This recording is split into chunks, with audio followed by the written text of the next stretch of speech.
Hello and welcome to Fat Sam Podcast. We are back for another episode, and tonight I have the legend, the plumbing legend, who's burst onto the scene in recent months, Mr. London Plummer. Thank you. Thanks for having me. But now, Mr. London Plummer, I only know you as Mr. London Plummer. I just thought I'd get you on the podcast because I want you to be my first non-electrical tradesman. Yes, non-electrical tradesman on the Fat Sam podcast. So welcome, my man. I'm happy to be here. Pleased that you've invited me on your podcast, and hopefully we can have some great conversation today and we'll get into it. Yeah, let's do it, man. So London Plummer, where's that come from? What's it all about? Let's start at the beginning. So at the beginning, it all started from me. How did I start becoming a plumber? Well, my uncle is a plumbing lecturer, and that's on one side of my family, and then on my other side of my family, my other uncle is a plumbing lecturer. One of them come from Jamaica, and his dad had a plumbing business in Jamaica, so they used to work then. So when they came over here, I was going on holiday one time, and my passport was out of date. So I was with all my cousins, and then they had to leave me, basically, innit? Oh, I had to stay with my uncle. What a feeling, though. I know. I'm standing in the queue. I'm looking at my mum. My mum's looking at me. She's, it's a holiday, isn't it? Later. See you later, isn't it? That's when I knew. I said to myself, my mum might not be my mum, you know, seriously. But like, I hope. No, I'm joking. My mum's my mum. We've discovered that. But at that moment, obviously, I realised it was a decision making, innit? And that's when I think in my life I really had to start making decisions, innit? Like, what are you gonna do, innit? And my uncle, obviously, he was a plumber, so he was doing some jobs. He's typical man. You can't stay around in a house like when I'm not there. Got to come with me. Like, what are you doing? I'm doing some plumbing at someone's house.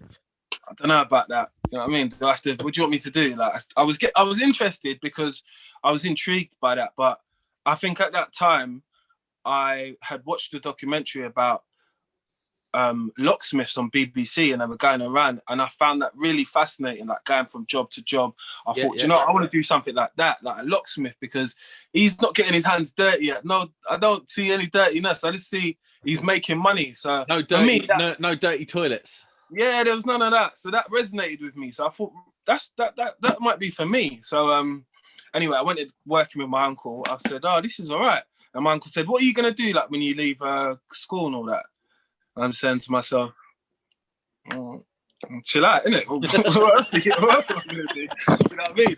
I said, we're back. Sorry. I said, I'm gonna chill out. So he goes to me, okay, well, I think you should start doing plumbing and all that. So I gave it a thought when I was on holiday in Barbados, and I said, yeah, I might as well, let's go for it, because I wasn't, at that time, I've got to explain to all this to you before, is at that time, I was a judo champion for England. So I'd done judo for England for a long time. Yeah. And I was like, yeah. I done the 2012 Olympics. I lit the flame thing.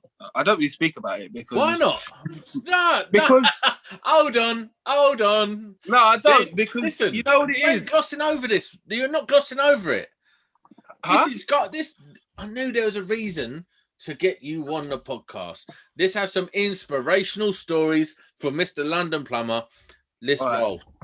All right. So what it was, was that let me just fix this for you now. What it was that so I started doing the judo earlier on in my career, and I thought to myself, the judo gave me a lot of like confidence in myself. Yeah.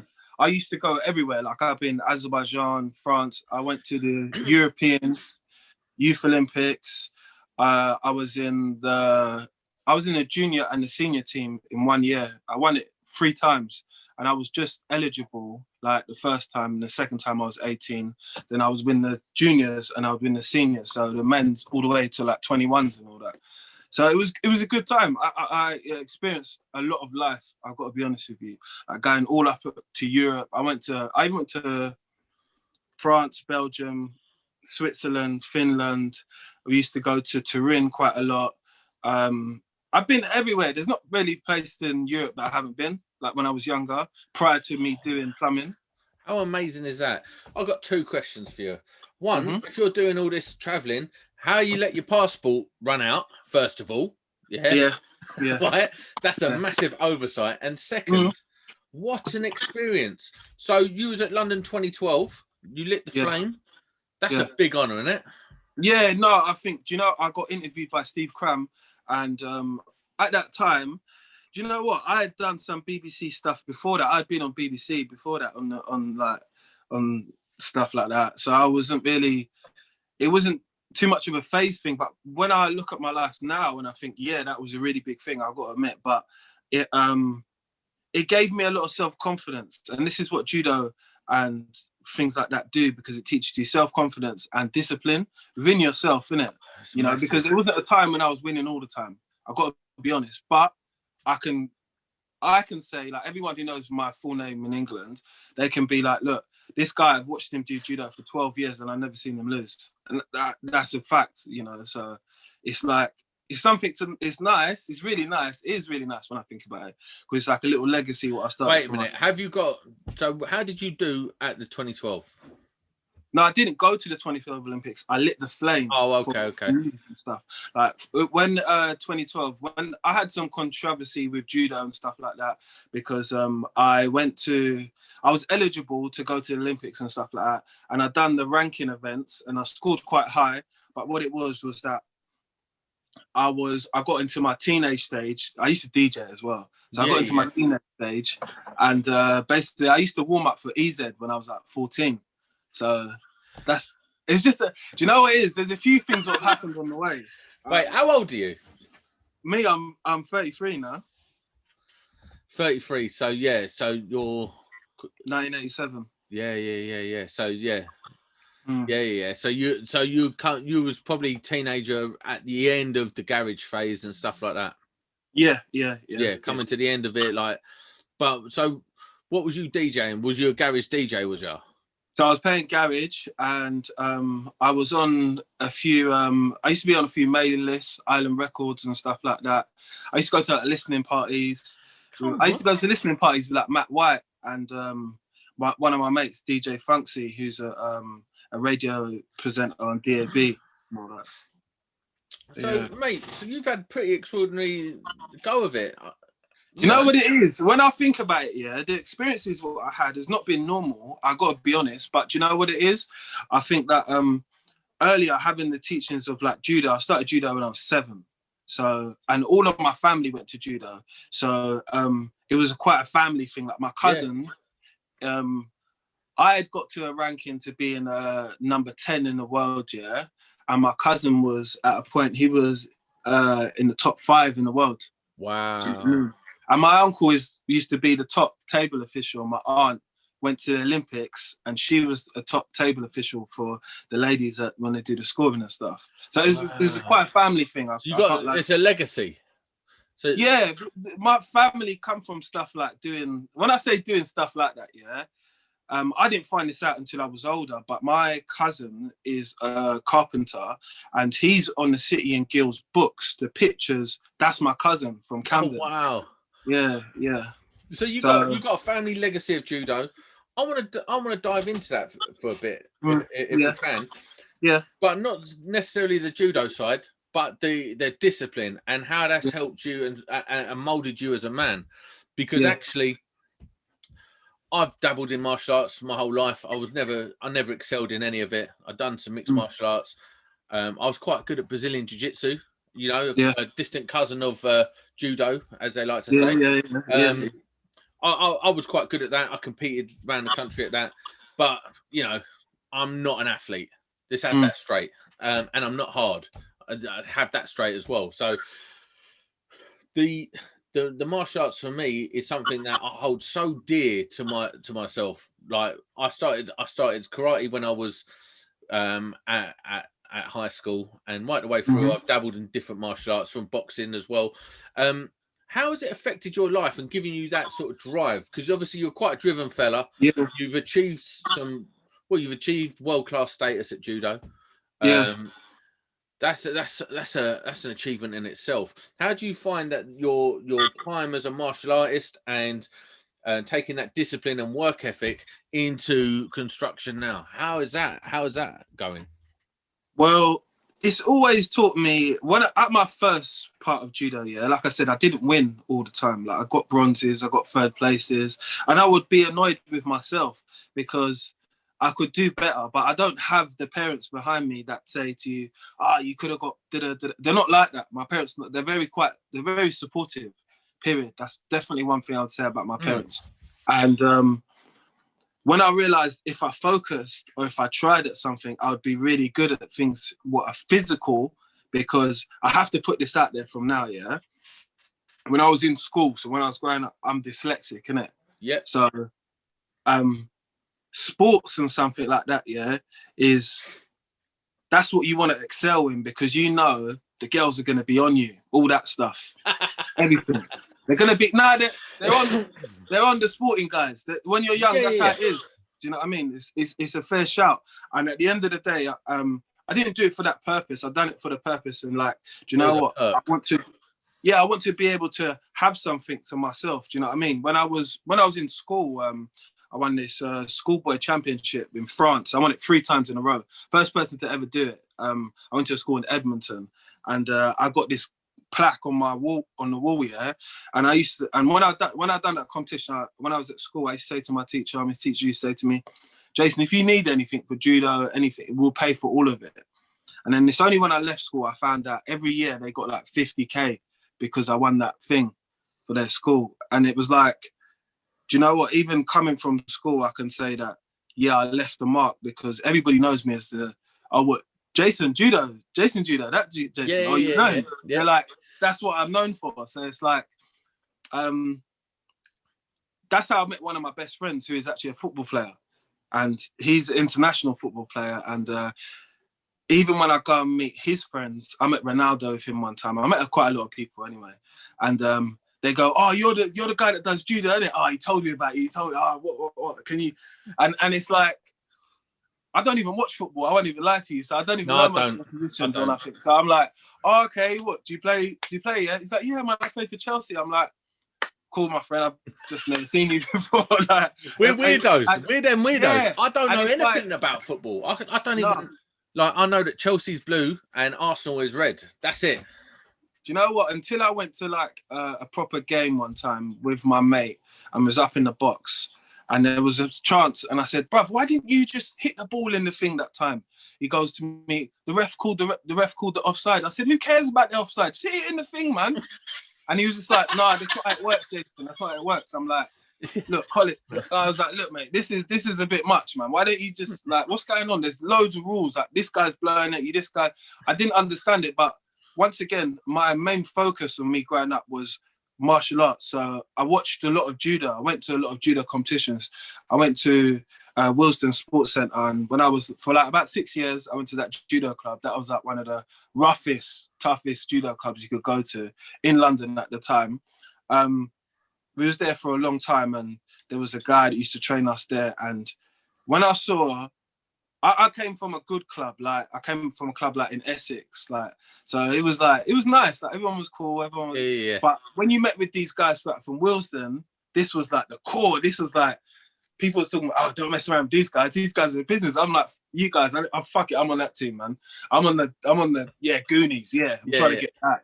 So when I experienced that, competitions were all the time, and every day can be a competition, because we used to train like 5 days a week. We used to run from, I don't know if you know where Willesden Sports Centre is. No.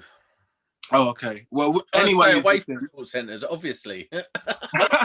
Anyone who's listening, from Willesden Sports Centre to Oxford Street and back, that's nearly about 6 miles and all that. I used to do that when I was like 15. And this guy, Ricky, that used to run with us, he was a Tottenham physio. He would leave you, so you better run. Wow. So it was that type of attitude from when I was young. So therefore, you know, that when a lot of things come to plumbing, even sticking something out and having like altercations at work where I thought to myself, I'm going to knock him out. I'm just, you know what? I've knocked out way bigger guys, and it's not even worth it, because for the argument sometimes, for what it causes, it's not worth it, you know. No. Like, people, but I think work, especially the construction industry, it's very masculine. It's very balls out. It's very oh, we're having it, lads, and no one could be. What type of plumbing do you do? Are you doing like labour only round town, or are you doing like your own business? So you're supplying labour and materials. So I have my own business. So what we do is we do appointments and bookings, yeah, and I do some subcontracting work for companies up and down this country who actually have contracts at places, and we've got a fee, and then we go out and we fit it and stuff like that. But prior to that, I've done like price work. I used to be on sites, and that's where you get that. That's where you get that stupid behaviour. Everyone's a bit boisterous. Everyone's like, oh, I'm a football hooligan or something. You know, there's a lot of that in London, isn't there? Yeah. Well, do you know what it is? I think it's a problem when you have too many boys in one place. I think you're right. No, it is. No, it is, seriously. I think you're right. Yeah. Because you know, like the boy juice around everyone. Yeah. It just Right, for sure, don't say boy juice ever again. No, but you know what I mean. I know what you mean. There's testosterone.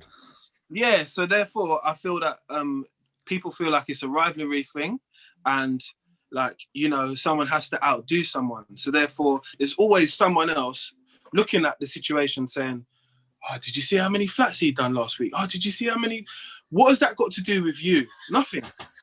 Like, it hasn't got anything to do with you. And the more you watch that, the more you're gonna put stress upon yourself, innit? And the stress comes from, like, you know, like when I first come to site, I come there on a price, and I was just happy the guy would give me a price. So I started working. I've got a bird. My bird wants stuff and all that. And yeah, I make money. Boom, didn't have a good first week, probably about 300 quid or something. I got that 300 quid all the way up to like 1900 a week, constant.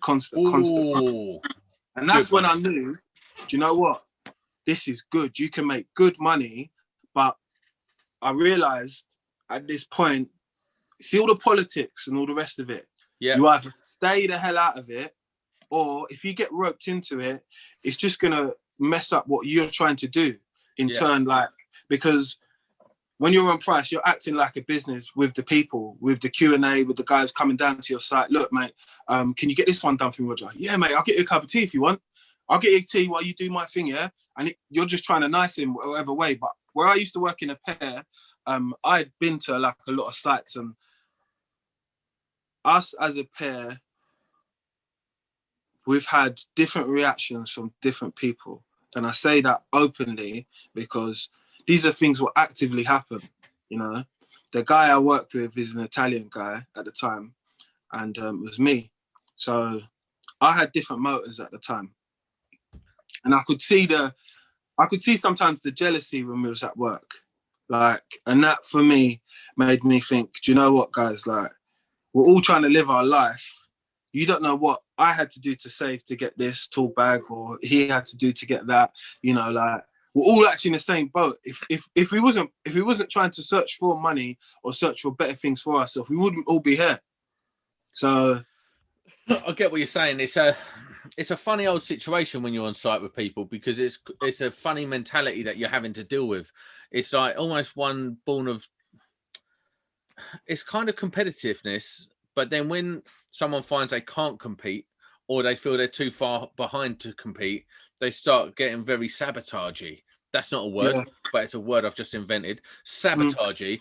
And whether they're sabotaging you physically or emotionally or politically, there's some bullshit going on in the background. Yeah, of course, yeah, 100%. How you deal with it the first couple of times, it will take you for. It took me a shock when it hit me the first couple of times, because I had worked in different places before this. I'd been at UCL, University of College, and I'd been at a few other places before. So I've worked at about. So I kind of knew the gig, like how people acted, but with the site, it was very, it's intense because it's like there, boom, boom, boom, in your face, if you get what I mean. And then when you're maybe in your bay, or maybe when you're in a flat, it's your time to maybe procrastinate on it. You think on it. You think to yourself, did he just say what I thought he said when I asked him to pass me the thing? I just asked him something simple. Yeah. What did he say? Yeah. And then, then you're winding yourself up. Right. And then you're going back with the same type of attitude. You're cold. You're not in the best frame of mind, which it comes from, like, I think it will stem from as well. You realize the whole day will go by and no one will ask you, are you all right? Yeah. I'll be honest with you. It's funny we're talking about this because a couple of weeks ago, I went to a job because I moved out of London. I moved down to the coast. Thought, well, I'm out. Got a little daughter. I just wanted her to have a better life than living uptown. So moved down to the coast. And there's a job. I've been on a few jobs down there, and they're quite nice. Not paying very well, but they're quite nice.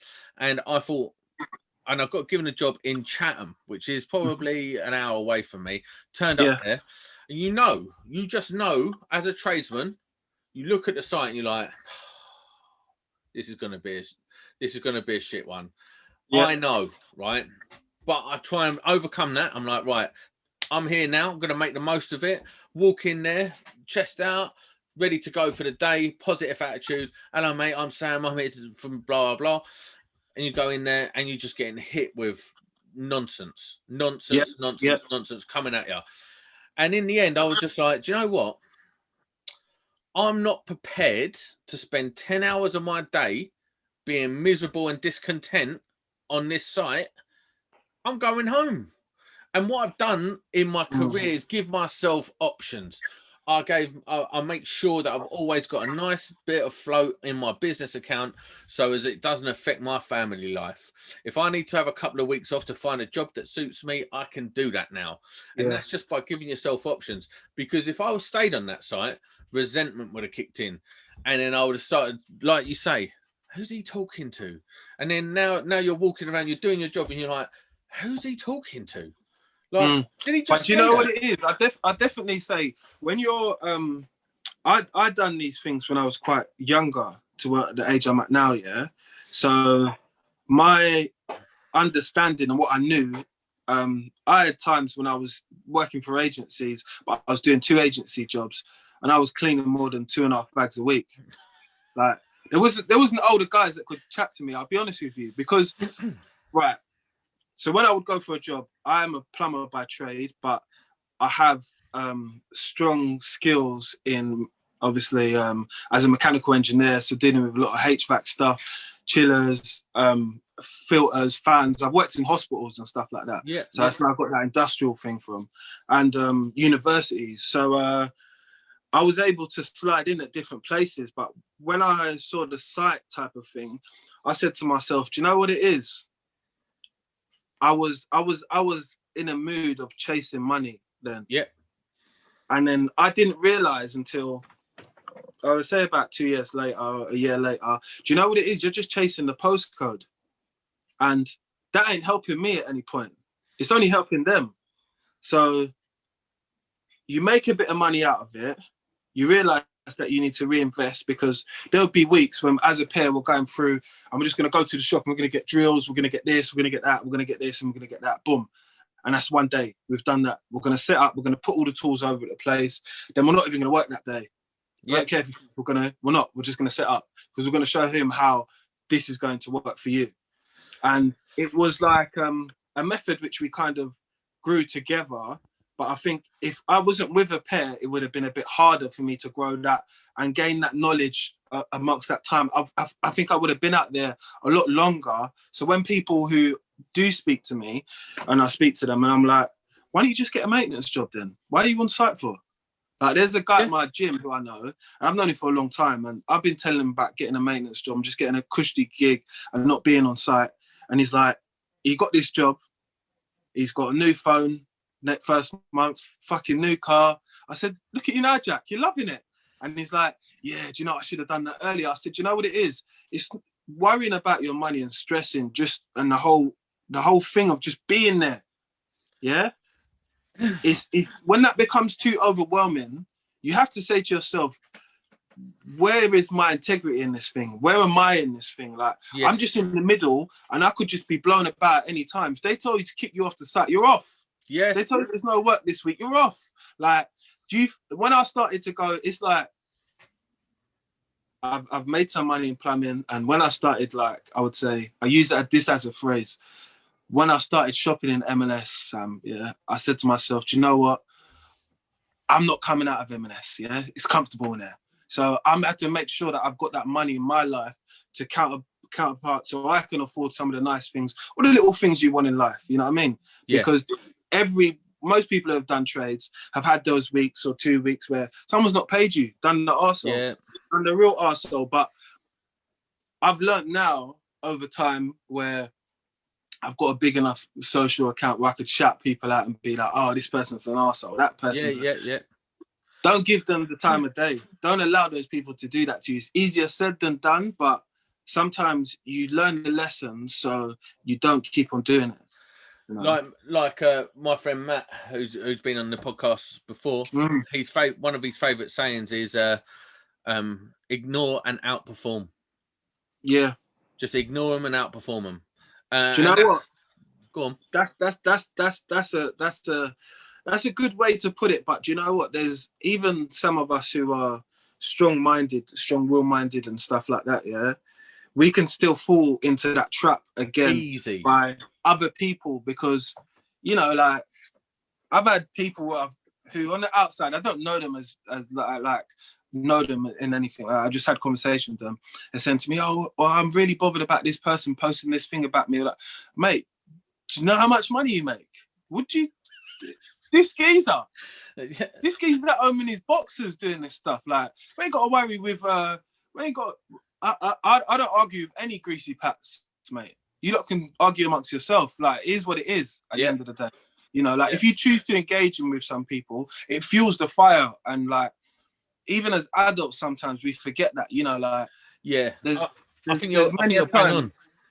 Many a times I've been in the class, and I've had students, and I've had one student was just trying to give it the mouth and say that, oh, Jason, I just do what I want and all that. Yeah, okay, cool, no problem, innit? Because you know what I'll do? I'll ostracize you from the class. How about that? Everyone else will learn, but you won't. And when you do want to learn, it's not going to happen. It's not going to happen until you realize that your attitude needs to change. And you see, whoever you might be mad at in life and stuff like that, because in my classes, I used to break it a lot and say, look, lads, put the tools down here. We're going to have a quick word, innit? I'm going to tell you some life gem shit where, like, these guys don't expect me to speak to you like that, but I am, because you're adults. You're not a child now, yeah? So all the drama, you need to hear it as clear as it sounds. And there would be some people speaking in the background and stuff, and I'd say, look at it like this. Imagine you've done this plumbing course, yeah? And you go home and your mum says to you, oh, Tom, the tap's leaking. Could you change it? Oh, I don't know how to do it, mum. Yeah, but you passed the course. Yeah, but I don't know how to do it. Oh, I'm going to have to get the plumber guy around. Imagine I come round and I'm flirting with your mum. Yeah? Oh, damn. It's a problem. The kids would say to me, oh, Jason, you can't say that. I said, I just did, because that's the reality of life. The reality of life is that someone else could come into your living quarters where you live and do something which you have got the qualifications to do, which you can do yourself, but you're not confident to do. Why? Because you didn't listen, because you didn't ask enough questions, when this is the place to ask the questions. Ask as many questions. Don't ever let a question sound stupid to you because you don't know. Exactly. That's such a healthy mindset to be drumming into students these days. Mate, I'm not technical. I'm not the most technical person. One of the podcasts I do is for electricians, Monday Club. Mate, I'll ask any question. There's stuff I should know. I still ask a question, because at the end of the day, when you're in these learning forums, that's what it's about. Learn. Get that knowledge in your head when you don't get that knowledge in your head before you need it. And it's such an important lesson and an important mindset to have when you're learning. And I mean, you'll take that forward forever. That student will take that forward forever. I think, you know, like, the teachings what I've had from my uncles, and they're my uncles, so you can understand. My uncle would take me to a job and be like, look, I'm going to sit in a van, you do this and do that, knock on this person's ass down there, and I'm just going to read this paper, yeah? I'm sitting, scratching my head saying, hold on, but you said we're both going to work. Yeah, no, I'm taking you there, innit? then you get out and you do the jobs. You come back. Uncle sounds like me. So I'm like, cool. But it's like me even having jobs. Like I had when I first started doing my apprenticeship at Cornell College in Tottenham, I had some good teachers where I listened. I wasn't the top person in the class, but I just listened. And plus my 2 uncles were plumbing lecturers. So just understand, if I was sitting down one time at their house and the question came up, oh, how'd you do this? If I didn't answer, it's more than like, and my uncle's got the ability to slap me in it. So therefore, you know what I mean? So you're getting gunned anyway. Basically, yeah. So Yeah. you better just be on it, because my other cousins do other professions. Like one of my other cousins is a graphics designer. So for one, if my cousin asks me to do the tap or do something at his house, my uncle's like, oh yeah, just send your cousin in it. Your cousin will do it. It's not a problem. And I don't know how to do it. Or yeah, like I'm taking long. It's going to be a situation where you'll be like, what's going on? You're finished. I know. But I love my family, because they're having that set up, having both of my uncles there, one who taught in Northwest London College, Wembley, Neasden College, sorry, that technical college on the corner, and my other one taught in Essex. He taught over in Stratford Night School. He done night school for 10 years.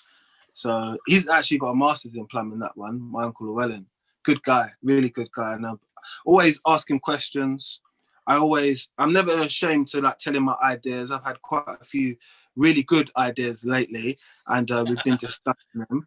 So it's good, because my uncle can see now what he made of me. Yeah. Do you get what I mean? Yeah, it's a nice thing. He's passed down his knowledge to you, and you're making a living out of it, a good living. You're like, look, I would dare say you're thriving from your knowledge that he's passed down. But that coupled with your discipline for martial arts and that, it's like taking that drive to be a world-class athlete into being a plumber. He's always going to make that money. Do you know what it is? I've been working with people, and I've done a job with my mate Hassan, and it was up in central London. We worked for about 6 hours, and then I said, like, oh, I'm going to the gym after this, then I'm going to do a little PJ on the way home. He's like, ain't you tired and all that? I said, no, man. No, I'm not tired. When I get tired, I'll let you know. But for now, I'm not tired, because I've realised, you know, like, as much as I look at it like this, that we see so many sayings on like social media and things like that, which says like, you know, would you rather work 40 hours for a man who you don't know and get paid, or would you rather work 40 hours for yourself? I would choose more for myself, because at the time, since 2017 is when I registered this business, to now, the growth what I've had has been ridiculous. Like I done a Nest Pro advert in 2015 before I even had this company. Like, and I was like one of the main plumbers talking in that advert. And I didn't know it was for Nest Pro at the time. I didn't even know anything about them, to be honest with you, until the day when it turned up and the woman was like, you got to put makeup on your face. I'm like, no. Not for that. Just do me raw, man. Do me raw. You got the makeup, didn't you? Tell the truth. No, listen, I will never say the camera chicks. I'll never say the camera chicks. But it was another experience for myself, and it's things what I'm going into in the unknown. I don't really know what's going to come of it. I don't really know how people are going to perceive it, but I definitely do know through the support which I have been getting through my social media. You know, like people message me and tell me, "Oh, I'm really inspired." The other day there was a guy that was my office is up by Holborn, and there's a guy who was saw me cycling. He goes, oh, he looks around at me and he goes, oh, are you Mr. London Plumber? I'm like, no way does this guy recognize me from my This is ridiculous. But he did, and he was a really nice guy. I really have the time in the day for people, because, you know, like, there was a time in the day when nobody knew who he was. Do you know what I mean? Well, that's not strictly true for you, bro. Come on. That's not strictly true for you. It's not, but do you know what it is? When I'm doing something like this is at a different chapter for me. So Jason, who I am, the judo guy and stuff like that, is not the plumber guy. The plumber guy is coming up in the 2000s. I've made my made a little mark on myself. Now I want to make my name. Now I want to show how much authority that I can bring to the game. I want to change things up and just do things a little bit different, because when you realize you've got something in you, or something gives you, like me helping kids to do their lessons or to do like e-lessons online and stuff like that, that brings me more joy than actually seeing some paper coming to my bank, because everyone can make money if you really want to, you know. I think that's where a lot of people are getting to now, in terms of as tradesmen, we know we can earn the money, and you get to a point where you're like, certainly with what I'm doing now, like this media stuff. I mean, Fat Sam podcast is tiny; it's only just started, really. But the vision of where I'm taking it is going to be massive, and not because I want to be famous, but because I feel like I've got quite an interesting story. No, you 100% have. I listened to your other podcast. Sorry to interrupt you, but I listened to your other podcast, and I realized there's been a few people that have asked me to do podcasts with them, because I've had a podcast for 3 years now, and the numbers are sick. Like, but I had like BBC and one talk Flex Radio. Yeah, they asked me, and I was just like, do you know what? When I think about it, yeah. There was a time when none of you that wanted to speak to me. Yeah? Yeah. Let me just speak to the people who actually are genuine, because you know what? For me, they're the more people who I relate with. I'm not into... I've seen this industry, how it can be, and you know what it is? It's not inviting for everybody, so let's just make it more inviting for people, because not everybody wants to, like, all this dress up and how we do jobs and how it makes it look, oh, it's really fancy and da-da-da-da-da. No, tell the story when you had to go to Screwfix and wait in the line. Yeah? Tell that story and start from then. And start from when the guy gave you the ticket, when you double parked outside and you're £60 down from the job now, and now you're trying to fast forward everything and you've got a leak. And tell those jobs, because that's the reality of the truth. And this is why. So my other podcast, Monday Club, it's fairly popular for electricians, and it's a lot of fun, but it's for electricians. This Fat Sam podcast is for everyone, and it's about being real. It's about talking about real subjects. I mean, I've just done a podcast on drugs and alcohol. Took me a couple of days to get over that because of my history. That was a deep one. And then yesterday, I'd done a podcast with Duncan Thompson. He's a Coast Guard, marine engineer / Coast Guard.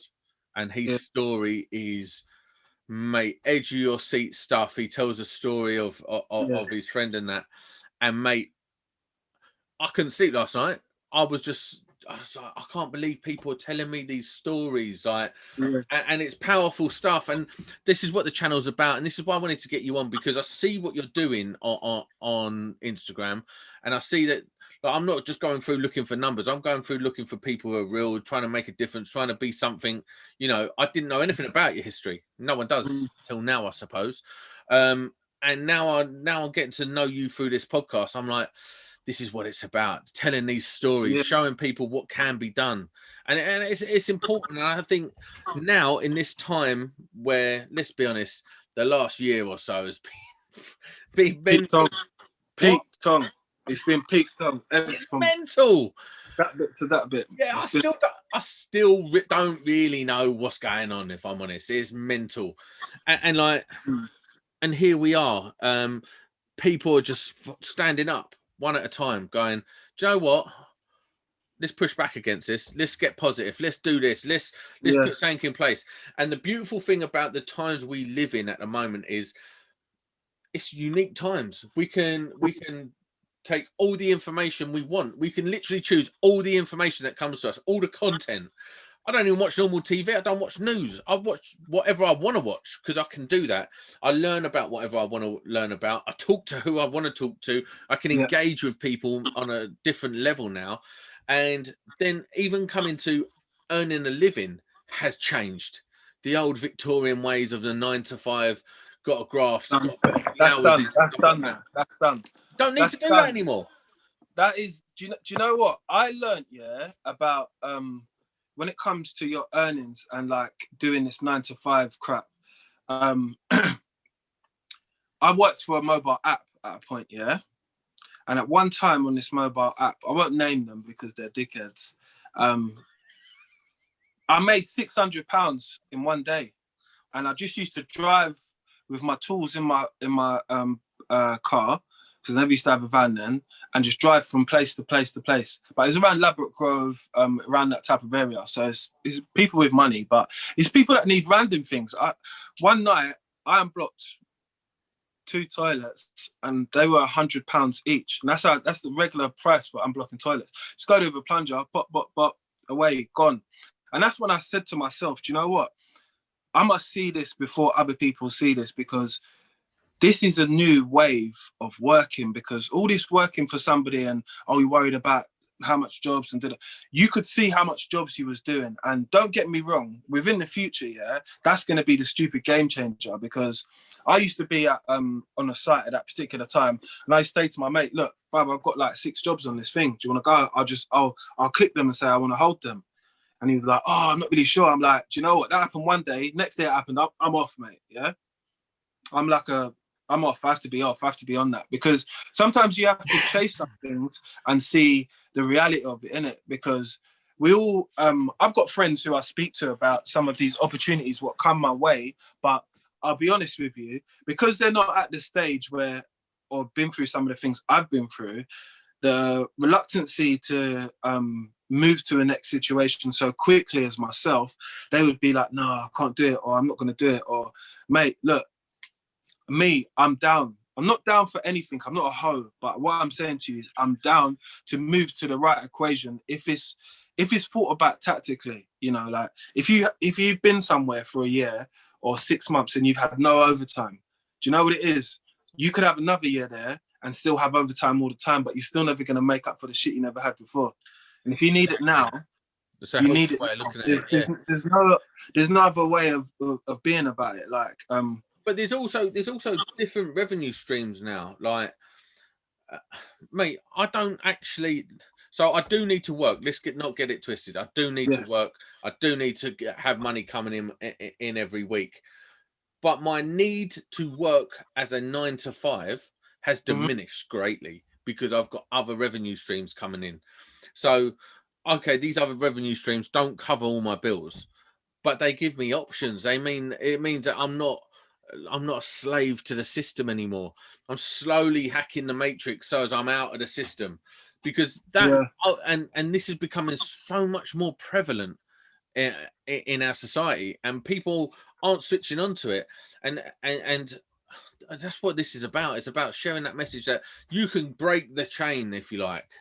I think as a like a young guy growing up around North London, that's where I grew up. I would say I went to college around there.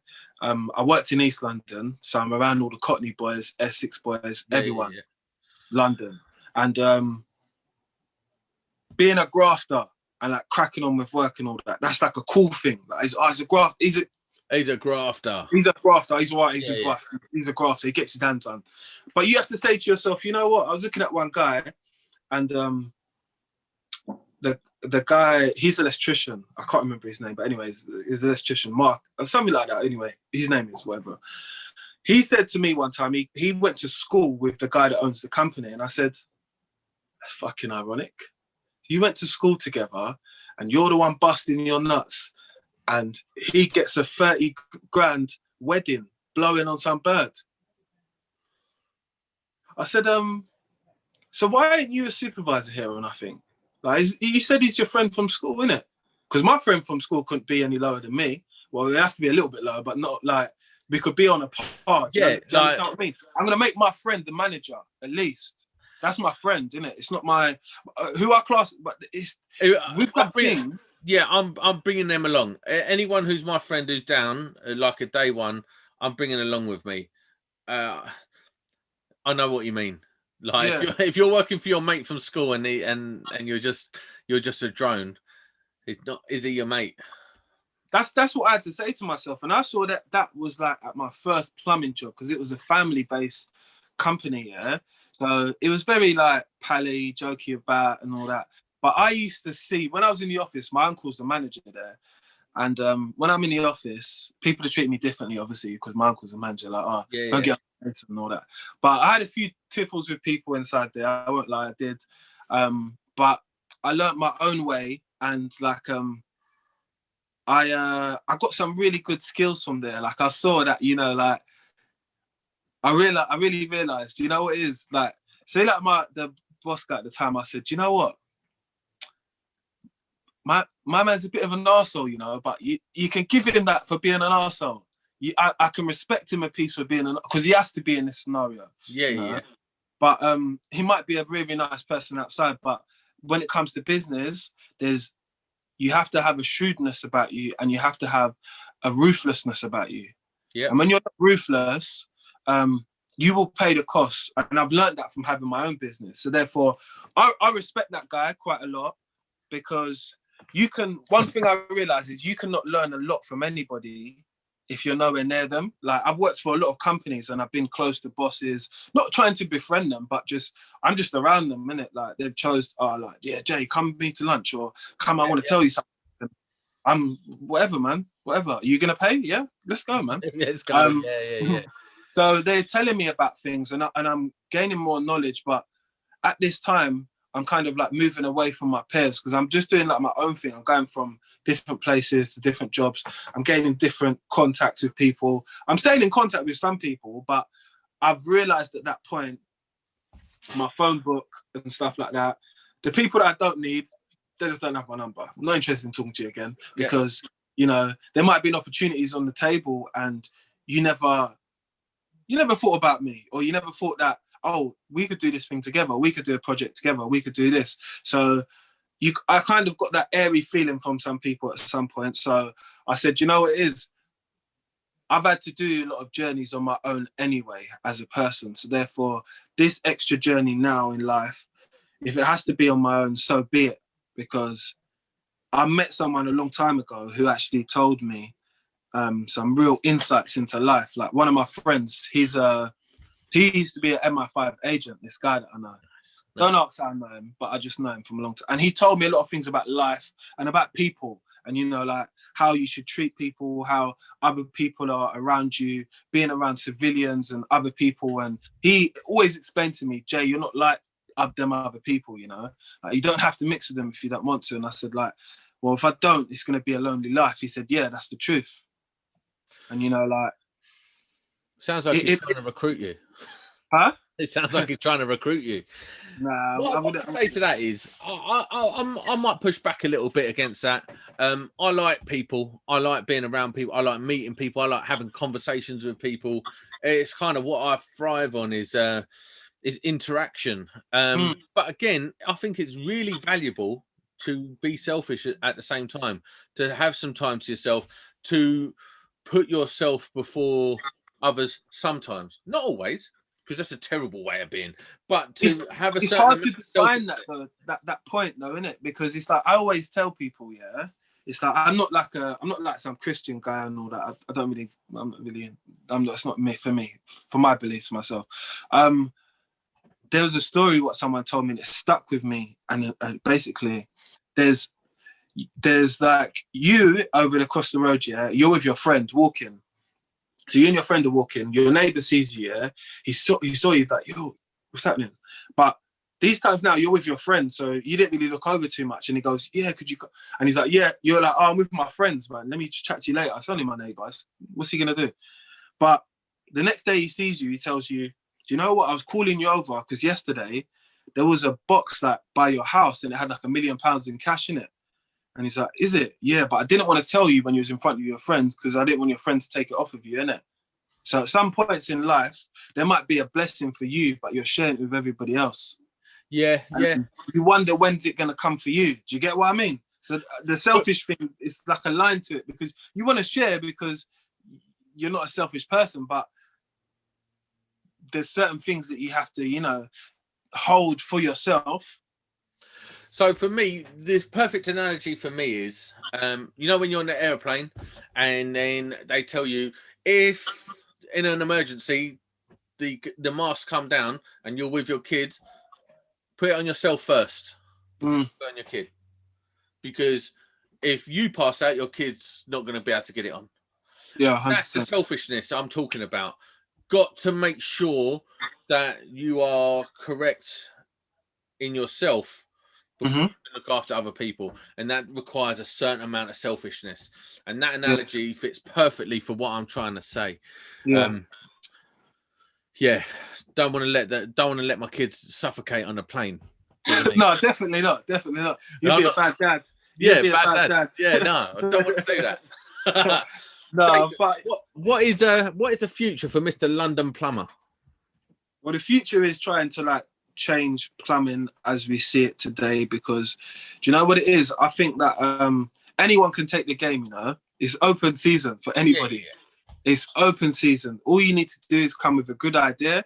You need people to respect you in your community, which I've learned quite a lot from World Plumbers, which is just dealing with the general public, you know, dealing with people and not interacting with people when they say negative things, and seeing the positive out of a lot of negative situations, and trying to work with people instead of being the person who is a show off, or trying to, you know, just trying to make the environment as nice and as friendly as it can be for everyone else. But my next couple of things, I'm going to do something soon, hopefully like a 0845 number, like a helpline number type of thing. But I'm just going to take over from London. There's going to be billboards. I'm just letting people know from now.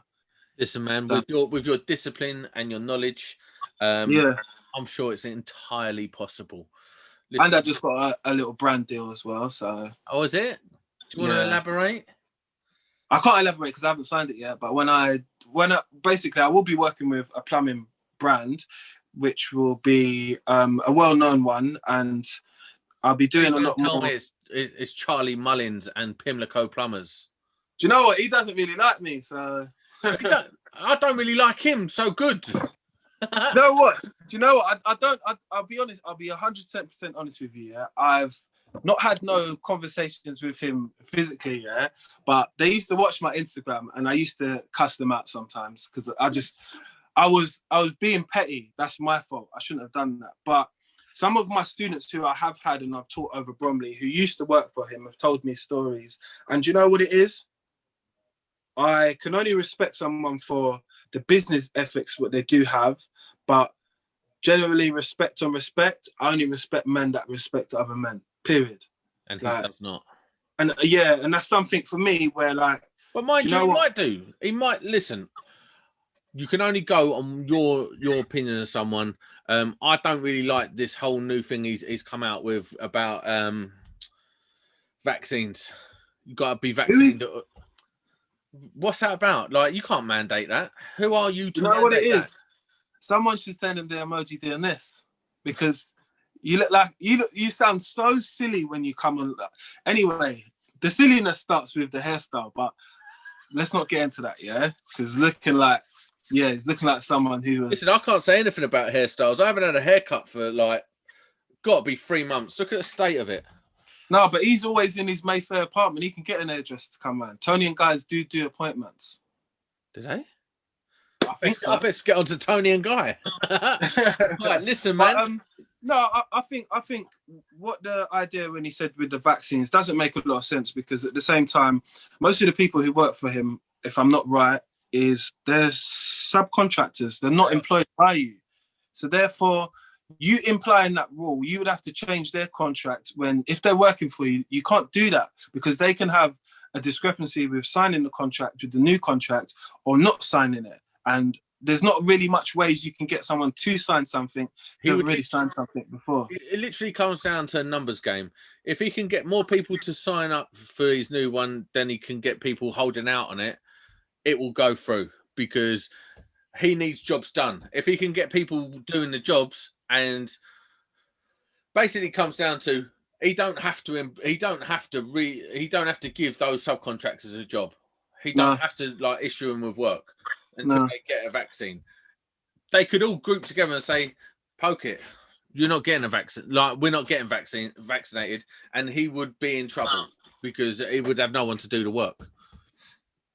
Do you know what it is? I thought when I watched it, I watched a little clip, and I don't normally watch stuff on Pimlico Plums, not for any particular reason. Like I said, I don't have no animosity towards them or anything like that. I just don't. There's nothing. Why am I watching someone else? I'm doing my own thing. But I thought it was very selfish to say something like that. And we all haven't been media trained, which is a good thing and a bad thing for some people because of the outcome on how you look and some of the things what you do say. You know, by saying the thing about the vaccine, you ended up offending women after that. So it looked a bit silly when the whole interview was played, if you get what I mean. Yeah, to be honest with you, I can't say anything. I get in trouble all the time for the stupid stuff I say. It is part of the game, I think. I wear my heart on my sleeve, so I can't mock him for that. What I will say is can't mandate vaccinations. But without harping on that subject, I've got to wrap this up, mate. It has been fascinating. It has been a pleasure. Mate, I would love to do a part 2 with you down the line. Maybe we'll definitely do a part 2, man. We'll definitely do a part 2, definitely. Or a collab, whatever you want. 100%. Mate, 100%. What a fantastic life story you got. And, you know, powerful person. The powerful London Plumber. I appreciate you, man, because you know what? I don't normally do like these types of things, not because of any particular reason, but I know that listening to your podcast before, I realized what type of person you was, and it's not about anything synthetic. It's not about the realness, what people don't want to show, or the conversations, what people don't want to say. You see the genuineness, like you see when I came along and I started doing social media, see like the genuineness when people say like, oh Jason, like you're proper genuine. Like see when you stay that way, bruv, the success what is gonna come to you is you're not even gonna be, you're gonna be like, wow, me, like, and then this day you're gonna remember the day that I said this to you. I'm 100% telling you. And when you do that, and if you're talking to me in front of your Bentley and all that, talking to me for fun, oh Jason, give you another interview. I don't know, you can let me in the Bentley. But you're definitely going to reach that level though, bro, because you know what it is. You see the naturalness and just the way how you are, the way how you present everything, the way you have a conversation. Like I said, some people like to do things scripted. You've done this thing which was not scripted. That I can see, and that's a blessing, bro, because people always get into these situations and they're like, oh, I don't know what he's going to ask me. I don't know what he's going to say. Just be yourself. You'll have no problem. If you be yourself all the time, there's no one who you're pretending to be. And I like that, and I can see that about yourself, is that you be yourself, bro. I'm embarrassed. I can always, man, I can salute that, bro. I can't get down with people that are fake, man. I'm embarrassed. I'm feeling it now. Right. Don't be, man, because it's a good thing. It's a breath of fresh air to have someone who's like that, because we need more people that are like that, because all this, like, this makeup, what everybody puts on their Instagram. Oh, I'm putting up one picture. I'm making sure I'm sweeping up the side. Forget that. Just give it to us raw. That's how we want to see it. That's how people are going to relate to you. Like, people have never heard me speak like this in this situation, but they're going to relate to it, and they're going to understand that only a person like you could bring this conversation out of me. I'm not going to speak like this to everybody else. I don't know them. I've got skills now. Bro, you're up there, man. I'm telling you, fist pump all the way. If I had a quarantine barbecue, you're coming around. Mate, let me tell you, without sounding like one of them, I love Jamaican food. Swear to God, I don't eat meat though. I'll be honest with you, I don't eat meat. I'm a pescatarian though, so I'll cook you some meat though, definitely. All right, sweet, I'm in. Right, on that note, all right, brother. We're out. I appreciate it, Sam. Appreciate it, bro. Thank you.